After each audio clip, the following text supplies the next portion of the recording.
Hi, I'm Paul Brigner, the North American Regional Bureau Director for the Internet Society. Thanks for joining us this week on the Internet Society member Hangout. We're here every week talking about the latest updates in Internet Society world, particularly in North America. We have some of our North American chapter leaders on the Hangout as usual, and we have a special guest here in our office who is an Internet Society staff member, Jane Coffin, is Director of Development. We're going to hear some exciting things that she's got going on in various parts of the world. So we want to give our chapter leaders a chance to introduce themselves real quick. So let's go around briefly. Mike Snell in San Francisco. Well, that's who I am. I'm Mike Snell, president of the San Francisco Bay Area chapter. Thanks for joining, Mike. Judith. Hi, I'm Judith Hellestein. I am council member of the Washington, D.C. chapter. Thanks, Judith. Glenn? Okay. Hi, Glenn McKnight. I'm with ISOC Canada chapter, the vice president. Thank you. Thanks, Glenn. And Evan. Hi there, my name's Evan. I'm Glenn's partner in crime at the Canada chapter. Great. And likely we'll have a couple more people join before this is over, but we're going to go ahead and get started. If this happens to be the first time you've joined an Internet Society webcast or the first time you heard about us, we are a global nonprofit organization with a mission to encourage the open development, evolution, and use of the internet for the benefit of all people throughout the world. So it's a great mission. Everyone on this webcast is devoted and very passionate about the internet and its continued evolution. So that's who we are. If you're not a member, please join. So after that pitch, let's get started. And I'm going to go over to Jane and ask Jane to introduce herself first, and then she can tell us about one of the topics she's working on. My name is Jane Coffin. I'm the Director of Strategic Development at the Internet Society. I work across all of the teams in the organization, and hopefully more with the chapters and with org members to do exactly what Paul is saying, to try and bring the internet to places that it doesn't exist or create a more robust infrastructure. One of the preoccupations that we have is with Internet Exchange Points, or IXPs, and that is one of the topics that we're talking about today. We recently were awarded a grant by the Google.org portion of Google, which is the social doing good side. They found that our proposal to them to do global Internet Exchange Point development and what we call leveling up, which is taking an Internet Exchange Point from maybe 0 to 1 to 2 to 3 to 4, technologically from the human perspective or a governance perspective, to create a toolkit and best practices guide, if you will, a portal, which is a fancy name for a website, and training. So we are doing this around the world with colleagues from all of the regional bureaus, and one of the reasons we wanted to chat with you today is to see if there's something we can do with members from North America, or if we can do something for you. So to give you a broader perspective, the toolkit covers the world. It's not just Africa or Latin America or Asia. I've been traveling with colleagues to do some field testing, to talk to people about what they need, where they need it. Is it local community building? Is it technical assistance? And that is all going to be pulled into our toolkit. We have someone writing this toolkit, which will be an examination of best practices for Internet Exchange Points from both the community building aspect, because you can't have an Internet Exchange Point without a community of interest to help govern it. Technical. Do you have the right equipment? Can we help you with, quote, leveling up, which is bringing the IXP from one technical level, a human level, or in a governance level to the next level? Part of this toolkit, IXP toolkit, is a methodology to explain how you go from 0 to 50 or 0 to 5. We aren't quite sure yet what all the levels will be. We're working hard to sort of put that together. We'll be asking for community input, so that may be a place where the chapters can help us by examining the document we put together, through the portal we put together to reach out to more people. We're not trying to duplicate efforts. I'd like to be really clear about that. There are amazing people around the world, including some of our regional bureau directors and their staff, that are actually building IXPs and developing them more. We want to be complementary to efforts that are ongoing to try and sustain local communities of interest that are just getting off the ground, like the African Internet Exchange Point Association, the Latin American Caribbean. So we've got AFIX, LACIX, there's an APIX for the Asia Pacific, just working with those communities of interest and to work very closely with technical community partners, the regional internet registries, ICANN, anyone out there that is a technical expert that has some experience with networking, with internet exchange points, and of course, most importantly, peering. So that is sort of in a nutshell what we're doing. There are 3 parts again: a toolkit, which is a report and a methodology, a portal, and training. And where we could use your help, if you're a technical expert, is to help us with that training. The training would take place around the world. We've already reached out to some other chapters, for example, the Australian chapter, which has a lot of technical expertise as well, to see if they can help us with work we might be doing in the Asia Pacific. In Africa, we're obviously working with AFRINIC. In Latin America, we're working with LACNIC, as I said. But also anyone and everyone that we know that could bring something to bear to a training exercise. We're also, very importantly, and this is part of the exercise, and Paul is accustomed to this, and I'm probably not as good at being videoed, we're going to be taking social media snapshots of the IXPs around the world, how they started, how they grew, what were some of the trials and tribulations, were they shut down by the government? This happened in Kenya, for example, with our colleague Machugi. The IX was shut down, local connectivity was sort of ground to a halt or wasn't operating as well. And then it was put back up in action thanks to his efforts with the government. But how we do a lot of what we do on a daily basis, if not monthly, weekly, trying to extend the internet, build communities of interest, and just build up technical expertise as well. Thank you. Wow, Yeah. that was It's a outstanding. mouthful. So that was our first segment. Now let's go to Q&A and Yeah. let you guys talk about this. I'm going to Evan in Canada. Thanks a lot, Jane. And we're in an awkward situation in Canada that I'm noticing. It's not exactly what most people would consider to be a developing country, and yet in a recent Internet governance conference that Glenn and I attended, there was a lot of concern by people in Canada about the IXP situation up here. Almost as a matter, I don't know if I'd call it as a sovereignty issue or a privacy issue, but most packets that seem to go from Canada to Canada do so through the U.S. And so there are concerns about things like the Patriot Act or whatever. Does traffic going domestically in Canada get subject to the Patriot Act because its packets actually flow through U.S. backbone? And so there has been an interest in trying to get more Canadian IXPs, but that puts us in the situation of needing to learn as opposed to having the ability to teach. I think more Canadians probably need to be aware of the situation, need to be aware of the fact that many packets going from Canada to Canada travel through the U.S., and to see whether or not there's something that, to what extent does it make sense to do something about it, and to what extent do we have the resources to do that. So this isn't exactly your developing world scenario, but I think we have a situation up here where there is a need to be aware of the situation and to figure out whether or not, where do we address this, how do we address this, do we raise it nationally as a matter of sovereignty, and so on. Thanks.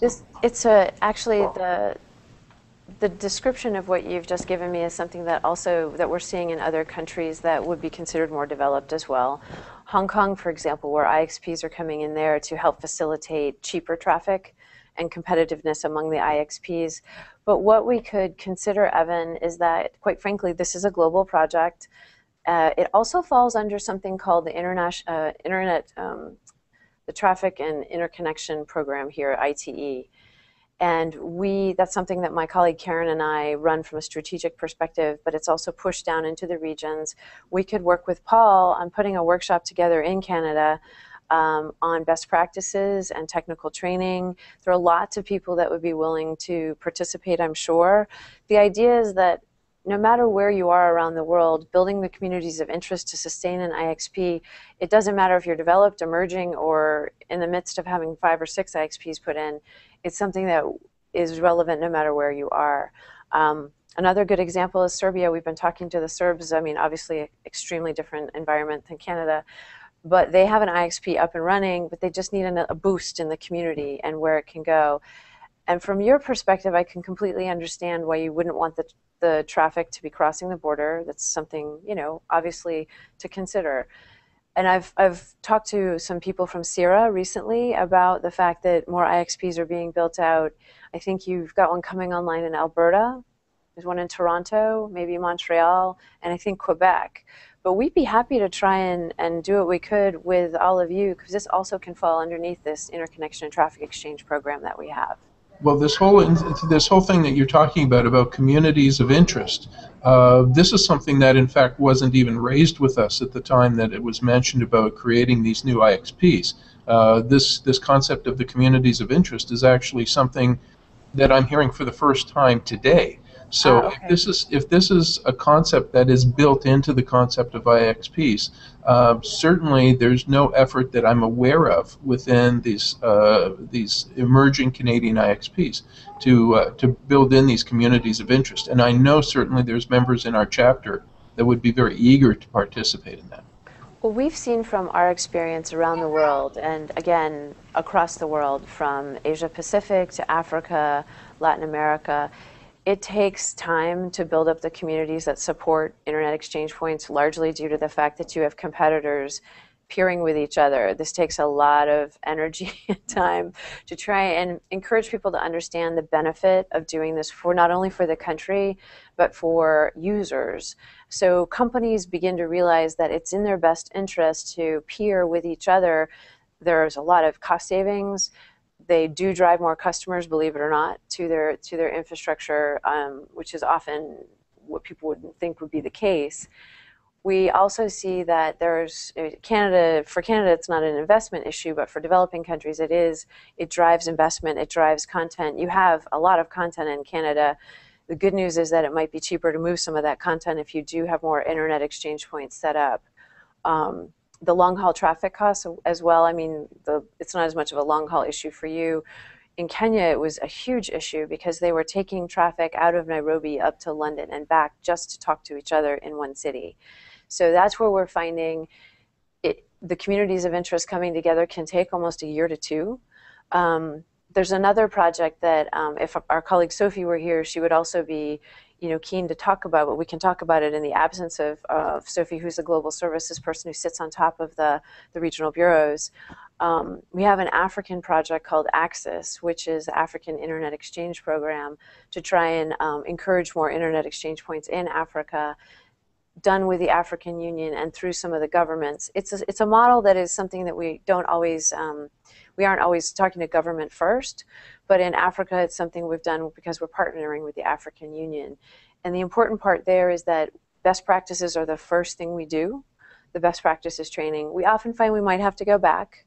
There are often strong incumbents in certain developing countries or state-owned enterprises who are not so keen, of course, on cheaper traffic because they reap the benefit of having more expensive traffic. Also, I will tell you that we've had some interesting feedback from some international carriers. They're not exactly happy about some of the work. It's not that they're not happy with what we're doing. It's just that when we help create lower connectivity costs, the balance shifts with where the money flows are going. But in any event, I can understand your perspective, and I think that if we can help you with community building and more technical best practices, I mean, CIRA is an incredibly technically capable organization. Perhaps we could partner with CIRA and ISOC to do some work. Well, wow, that's a good point, Evan, and please, Evan and Glenn, put that on your list of activities to do in the future, because I think that would be outstanding. Talking about CIRA, by the way, I just heard that they do now have a date for the next Canadian Internet Forum. It's on, I think, September 16th. Is that right? It's early September, I'm sure. So that'll be an opportunity possibly to work with them. Okay, going to Glenn.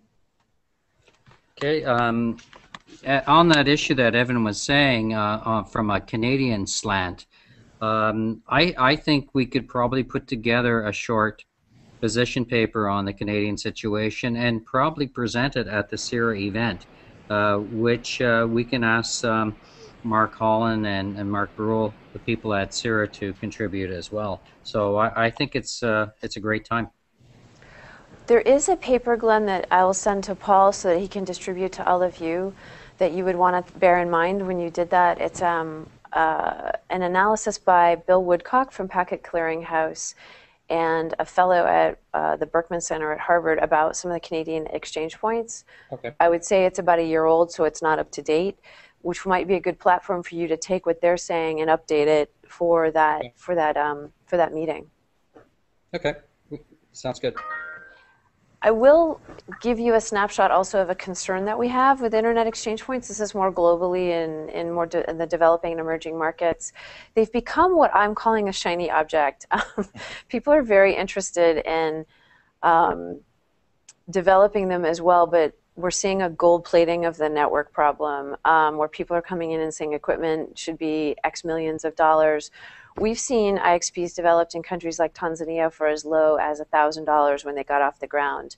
The average we're seeing in most African countries and in some Latin American countries is between about 20 and 30,000, max 50. This is just to get off the ground, allow for peering to take place, and then what we call the leveling up happens after that, where more technology may be brought in. ISOC is responsible with partners for obtaining equipment. Cisco is one of our partners. We're working hopefully with Juniper in the future. If you know anyone that has old equipment they want to donate as well, that's great. But this is new equipment that we obtain at a discounted price that we donate to the nascent internet exchange points. Examples of this are partnerships with Packet Clearinghouse in El Salvador through our team in Latin America last year, with the Democratic Republic of Congo, where we paired up with an organization called NetNode. They're a Swedish internet exchange point. We worked with them in the Democratic Republic of Congo in Kinshasa. And our colleagues in Africa have been working very closely with Lesotho, Sierra Leone, Zambia, and I'm going to Zambia in a couple of weeks, and we're hoping to find that as another opportunity to do an in-depth analysis of the impact of an exchange point. ISOC released a report last year in May that targeted the economic benefit of internet infrastructure, which in Canada and the US we know well how that helps our economy, but in other countries it wasn't as clear. So we had an effort by my colleague Karen Rose to put this paper out, and that really has attracted some interest, and that may be why we're seeing the shiny object problem from some other organizations. We're just worried that there might be more of a top-down approach to internet exchange points from some countries when they see them as something that might be considered critical infrastructure. For those of you that work in the ICANN space and other, where people want to consider IP addresses and domain names as critical infrastructure and something the ITU should manage or government, it can get a little tricky if they're all of a sudden targeting internet exchange points and other pieces of infrastructure as something that they want to control and manage.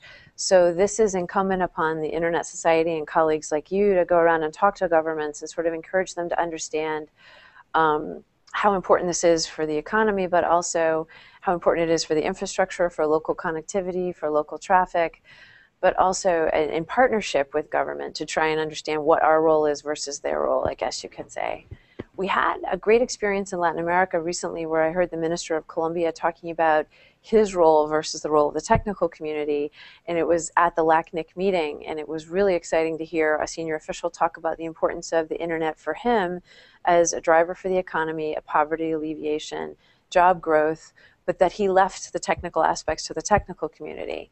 And we talked about this a little on a panel yesterday, but the importance of where those partnerships are and how you don't offend government officials. I used to be one, so Paul and I are kind of laughing. I used to work for NTIA, which some of you may know, with the US government, and I've always been involved in development, and so it's a great opportunity here at the Internet Society to try and work with people around the world to develop that more. Outstanding. Wow. Yep. All this activity makes my head spin. So I don't know how you do it all because it's just incredible. It's a lot that we're doing. But I will be very clear that a lot of this can't go on without chapters. It can't go on without the regional bureau directors and the staff in the region. So, and partnering up with everybody from APNIC to LACNIC to ARIN to RIPE to ICANN to whomever. Great. Yep. Hey, I want to acknowledge a couple of people who joined. Mike Nelson, I see you're on. Thanks for joining, Mike. Hey, Mike. And Dan York. Hi, Dan. How are you?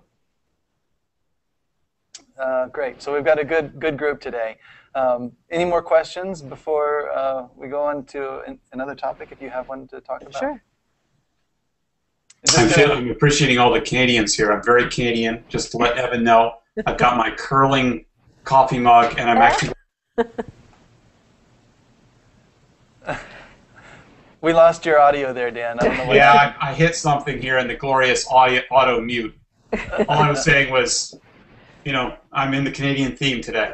Okay. Excellent. Good. Jane, this is an awesome topic. I love the work you're doing. Oh, hey, well, we're all part of the same team, so it's a compound effect, I think. But just to recap, we're really keen to work with chapters. We'd love to know if you have technical expertise where you'd like to help us review the toolkit we're putting together.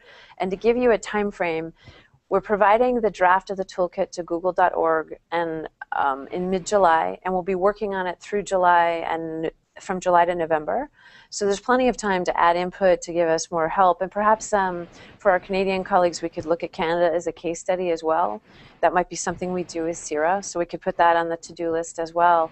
We'd be happy to, it's mostly an emerging market and developing country example, but with Canada as sort of a foil, we could use that as an example where even in a robust market, internet exchange points are can help level set the situation. So again, the toolkit will be due to Google in mid-July, and we'll be working on it from that point forward to add more data, get some feedback, do some field testing, and some training based on the methodology that will be in the toolkit. We'll also have up this portal, the website, which we hope to have a lot of great information on the website. Again, we're not trying to duplicate efforts. We're not trying to cut anybody out and be the one and only. And what we would do is, love input from people who could help us beta test the website. So it's called a soft launch, from what I understand from the people that do this more than I do, in July or August, and then we would be asking for feedback from August, September, October. So any part of that you want to join in on, we'd be happy to have you do that, and training as well. Great. Any questions or comments? I see Judith. Go ahead. You might be muted, Judith. Yeah, I'm muted. Okay.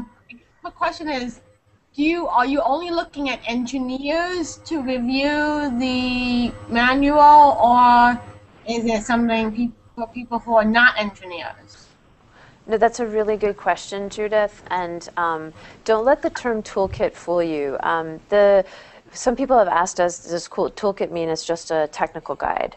No, it's more of a robust, from the policy to the regulatory to what an IXP is, to how you set it up, what the equipment looks like. So there will be something for everyone. We have a really interesting fellow who's drafting much of the toolkit just so that we had other arms and legs doing other things. The fellow's name is Mike Jensen. He's done work before for the Internet Society. He was with me at the LACNIC meeting a few weeks ago. He's really keen to take a look at things like how IXPs deal with cloud, what the technology is, what the policy and regulatory implications are. So Judith, I know you have a lot of experience in policy, regulatory, and development, so we'd welcome that approach as well.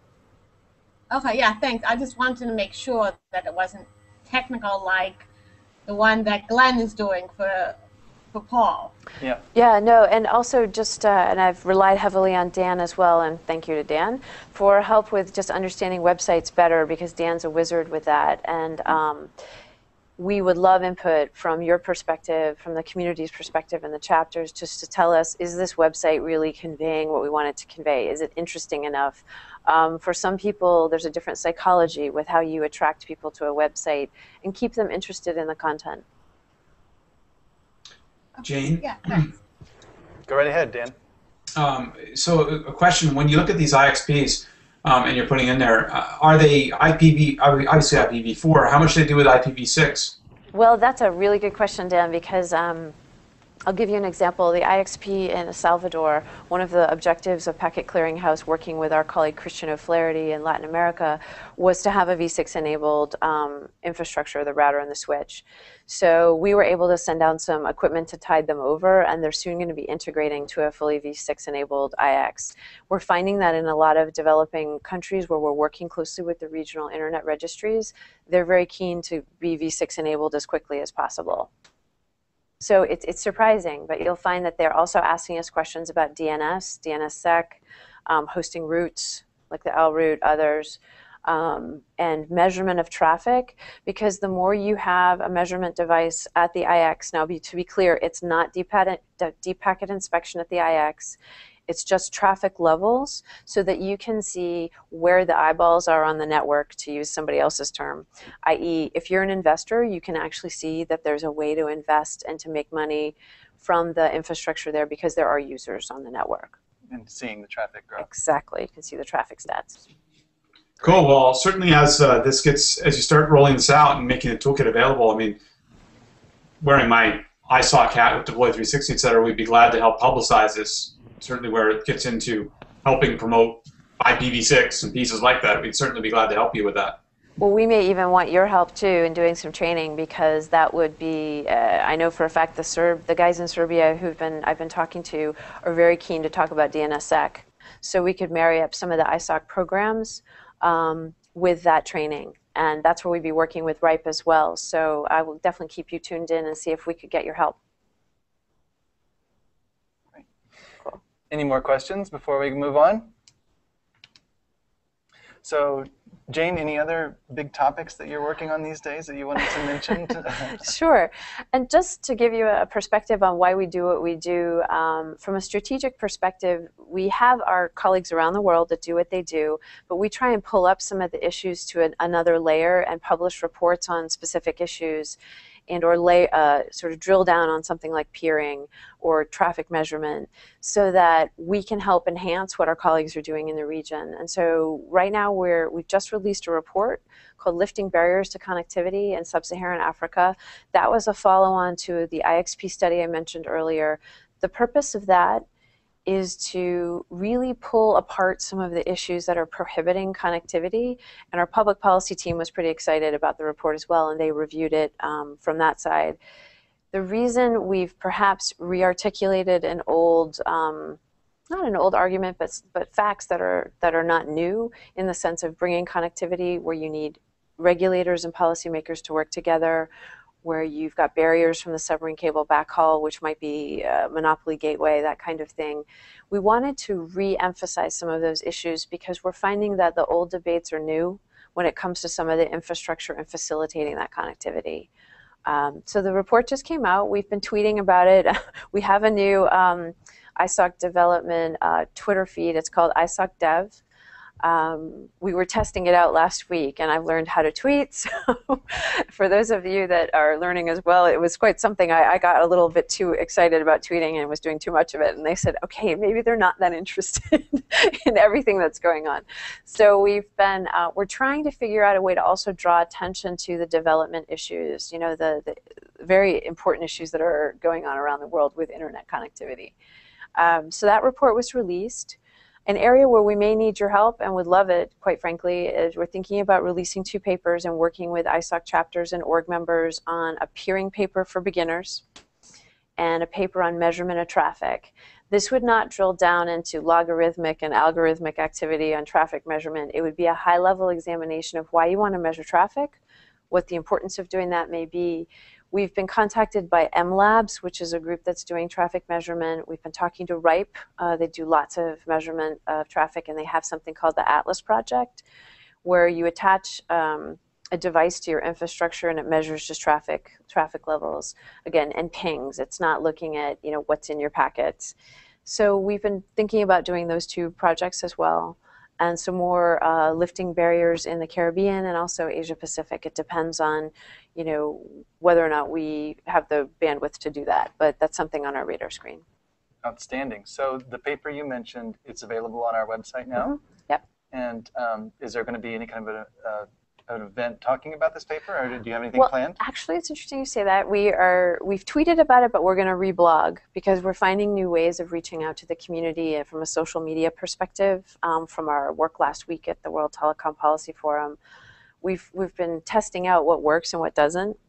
And we're finding that simple language, pictures of people like Lynn with quotes, really drew a lot of media attention and social media attention. We're also looking at the demographics, which would be interesting to some of you maybe. On Twitter, our demographics are anywhere from about 25 to 55, but Twitter is much older age group. Not that I'm saying I'm not in that age group, but the Facebook feed attracts a much younger audience, which is obviously, I mean, we think that would be the case, but in any event, we're trying to marry up what we do on Facebook and Twitter to push people to our website, where our content is housed. And so we're just trying to figure out a better way to do that. I will be speaking about the barriers report at a meeting in Zambia in about 3 weeks. It's called the African Internet Summit, and it's an event that Afrinic puts on. So we'll be trying to draw out colleagues in the region. We don't mind if some people think it's old news in some ways about the regulatory and policy issues or submarine cable backhaul problems. Anything to spark debate and get the ball rolling in a better direction among stakeholders is fine. It's a drumbeat. You got to keep it going. Exactly. Keep it active. Great. Truly. Yep. That's very exciting. Any questions on that topic? Okay, you guys are quiet today. So, and Mike, you're never quiet. So Mike Nelson, I don't know if you have your mic on or not, but we always like to hear from you if you can hear us. All right. What else is happening? What else? I don't think Mike has. Okay, he must not be able to hear us. Yeah. Oh well. Hi, Mike. We can talk about him. Another thing that we would like to highlight from a development perspective, the Internet Society has been engaged with working with emerging markets and developing countries for over 20 years. Some of the first internet connectivity was brought to countries due to the INETs that ISOC had from 1993 to 2001. There were events called the Developing Country Workshops. Those were held a day before the INETs and really taught people more about the technology and focused in on them as new users, new technologists, and people from Nick Wainer, who started Ghana's internet infrastructure, to a woman by the name of Kanchana. Kanchana sat in Thailand. There's been an amazing sort of buildup of momentum from the days that they were trained to where they are now. We're trying to figure out the best way to message development within the organization and talk about it, because we've seen the formula of human infrastructure, technical infrastructure, and governance infrastructures as 3 key pillars to always work on. No matter whether it's an exchange point example where you need people who are trained and the technology and the governance around it. I mean, governance can mean something as simple as you have a couple people who have a schedule and they know they've got to keep the IX running, to people realizing they might need a board when they've got more members because there's more interest in the internet exchange point, or just simple internet governance from a country perspective. So you may stay tuned for some information coming from us later where we'll have a campaign to talk more about these issues. Great. Yep. Wow. Well, I certainly feel more educated about all that's going on around the world with Internet Society. It's, believe it or not, it's hard for us to keep track of all this internally. That's one of our biggest challenges. We've got people all over the globe doing good work, and sometimes we just don't actually get to cross-pollinate as much as we should. So this is a great opportunity. Well, thank you, Jane. I really appreciate it. Thank you very much. Did you, you know, what we could do is generally we go around to the chapter leaders and they just talk about anything of interest in their area that they're working on. I'd love to hear about it. Yeah. Okay. Okay. So why don't we do that real quick?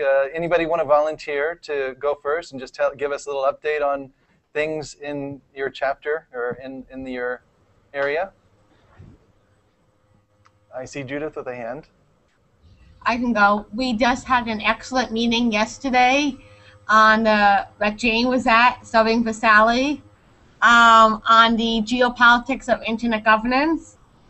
And from the feedback we had, it seemed to be very good. A lot of people enjoyed it. We are working on a couple other events. We don't necessarily have dates yet for them, but we have a bunch of other ideas and we're working on those. But I also wanted, if you could let us know what the best this method is Mike. Can you hear me? For Yes, contact volunteering. Yes, Mike, we can now hear you. Great. Thanks, Judith, for that. And I agree. The event yesterday was truly outstanding. Thank you, fun. Jane, for being there. I got a lot of feedback too, saying it was one of the best events they've ever seen on the geopolitics of internet governance, where Really? you know, people were talking about perspectives from individuals from other government regulators and policymakers from other parts of the world, and we don't get to hear that perspective too much. So I think it was excellent. So hey, Mike, can you still hear us? Mike, that's Mike Nelson. waving. He's got must have some technical issues there. But so, Mike Snell, I think you can hear us, right? Yes, I can. I can. Well, How are things? while IXPs are not a huge issue in California, I think we're one of the most IXP-rich regions on the planet. There is a lot of technical expertise in ISPs and peering and DNS. One of our board members works for the Internet Software Consortium, that holds the intellectual rights to bind, and so I think I'll try to drum up some interest. I think we have members that probably have deep. I can hear you, but I think there's a time lag or something here. Yeah. That's quite a bit of lag. Okay. Wow, we've got a very slow ping to Mike Nelson. I don't know what's going on there. We might need a new IXP to I know, Bloomberg. out here in Reston. But at any rate, I'll try to drum up interest in the chapter membership to participate in technical reviews of your toolkits. Yeah, and Mike, anything that you also don't see there would be great. I mean, honestly, it'll be a first attempt when you see the outline and the draft, and we're just completely willing and able to take whatever you're willing to give us. Well, you'll get opinionated opinions. That's okay. We work closely with people. I think Paul Vixie would be the person you were talking about, right? Yeah, I know Paul. No, absolutely. The more the merrier on the training. Excellent. Okay. Thanks, Mike. Going to Canada, Glenn or Evan, you guys want to make a few comments about activities going on there and things that are planned? Or just any other updates? I was going to defer to Glenn, but he's being very humble about this. The chapter recently was accepted as an at-large structure by ICANN, so we'll be fully participating in it as an entity on its own. This was mainly Glenn's initiative, so hats off, glasses off to Glenn. Now the challenge is finding people within the chapter who are interested in it, who are not Glenn and myself, who are already knee-deep in ICANN things. Hey, well, that's wonderful. Are there other chapters that are recognized as such? Do you know? Oh, lots. Bay Area, Annalisa's involved. You know about Jolly and Avery up in New York. I'm not sure about if DC is recognized as an ALS, but there's a number of American chapters certainly that are recognized as at-large structures. Okay, well, that's great. Well, congratulations, you guys are doing good work. Now what we got to do is get our voices heard there. Yeah. Glenn, is your mic working now? You want to say something? Yeah, I unmuted. I was at a IEEE meeting, a national meeting just recently, and I'm working with their historians.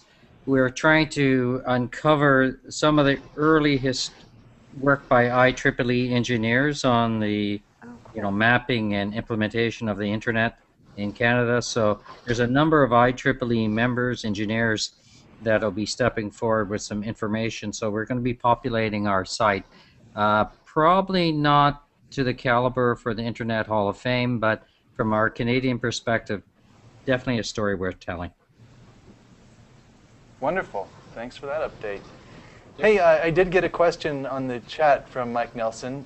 He said that we just had a very good discussion, a conference call on the recently held WTPF in Geneva, and he wondered, Jane, if you have any reaction to what happened at the WTPF. Were you there? I was there. I wasn't on the conference call, but I can tell Mike that it was interesting to be at an ITU meeting after having done it for so long and not having been there for a year.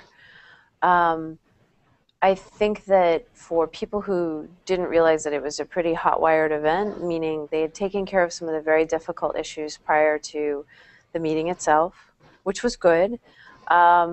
I personally was a little, I had some doubts about the IXP opinion, because I think that sometimes when you have something like that go forward in the ITU, it will then gain momentum and become a resolution. And I just would love to see it be something really important to do from a developmental, technical, human perspective rather than a political perspective. So that's something for us to watch at the WTPF. I will give the Secretary General a lot of credit for opening up the meeting and inviting other stakeholders. The ITU has a long way to go, but it was a first step. I think as we discussed yesterday that it's definitely something that the ITU will have to work on. Their own policies and procedures are driven as a treaty-based member government organization. So one thing that I think that Sally Wentworth and I have talked about and others that were there that was surprising is that Brazil put in a proposal that had a lot of merit. And it was clear that governments at the meeting wanted to talk about the issues of the government's role in internet governance. To not consider that document a bit more at the meeting, which is what happened, they sort of shut it down, probably was a mistake. I think they could have had a more robust discussion. The ITU is wired to talk about these things anyway from a policy perspective. So I'm not sure why they didn't give Brazil a little bit more bandwidth. The debate, as someone at the meeting said, has matured, but I believe that some organizations may not have matured their efforts at dealing with internet governance because new entities are coming online and governments have a much more sophisticated role than they used to. And we really have to think of a way to engage governments so that the debate isn't acrimonious and it's more productive. I think that would be my feedback. Great, thank you. And hi, Jolly. Thanks for joining from New York. How are you doing today? I'm just popping in briefly. I'm running from one place to another, just about to get on the train to go upstate. Okay. Well, we've had a really great discussion here. You might want to check out the archive. But I surely will. And it's good to see Jane because we worked together on the PIF last year. We did. Thank you so much, Jolly. Yeah, and well, that's something to mention too. Oh, sorry. Right. Okay, Paul, good point. There is a meeting coming up in early September. It's September 3rd through the 5th. It's the African Peering and Interconnection Forum. It's the fourth of its kind.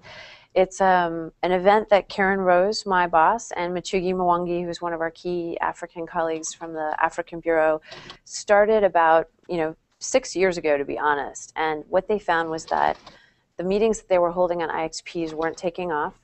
So they created this African Peering and Interconnection Forum, and we're bringing people from IXPs around Africa together.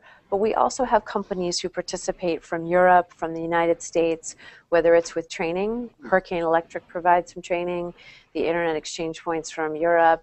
CCOM, a very large submarine cable operator, participates. It's good for people who want to do business, as well as for those African exchange point peering coordinators and network managers to get together. You'd be surprised that sometimes they often are trying to email each other throughout the year. They really don't see each other. And so we bring them together at this forum. They learn more about peering. They learn more about transit, interconnection, why content should be driven into the country and how they can host content. Interesting regulatory and policy issues that are going on, but it really is very technical, with 2 days of less than technical, but focused on technical from a policy perspective. So it has two elements that are very useful for the peering coordinators and IX operators. So again, it's in Casablanca, Morocco, from the 3rd through the 5th of September. And we'll be working very closely with the African Internet Exchange Association also to try and boost them and get them off the ground. And got my hand up. Jolly, go ahead. Oh, well, last year we did webcast it, and that went very well, and I hope that we'll do the same this year. And just two things. One thing that is that Nielsen recently published a report on marketing in Africa, and the conclusion of the report was that unlike all the rest of the world, that word of mouth is what counts in Africa. And, absolutely.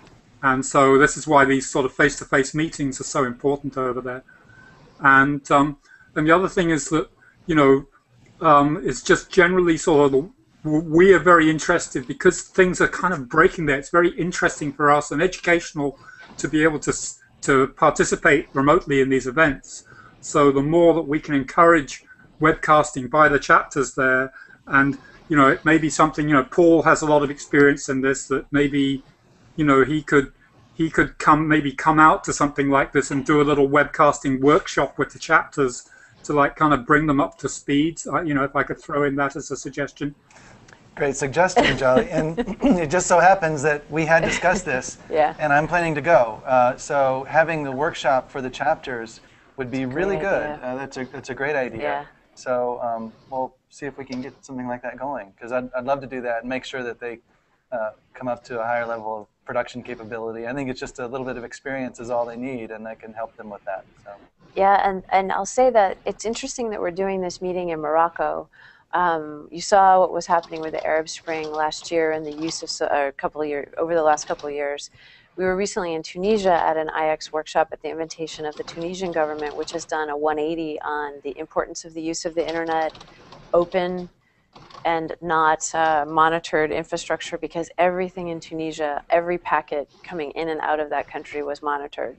So now they've changed, and we're looking across that Northern African region and figuring out, are there ways that the Internet Society can encourage better cross-border connectivity, because that's important, and, you know, local chapters, and as you're saying, Jolly, you know, working with people like Paul to come in and try and do some training and provide more connectivity, because we'd love to have you tune into that as well, because I always learn something every time I go to one of these events, and it's just interesting to see that interaction. Great. Yeah, Jolly, so I'll plan to tag team with you on that activity. I know you always help remotely, so we're looking forward to that. Great.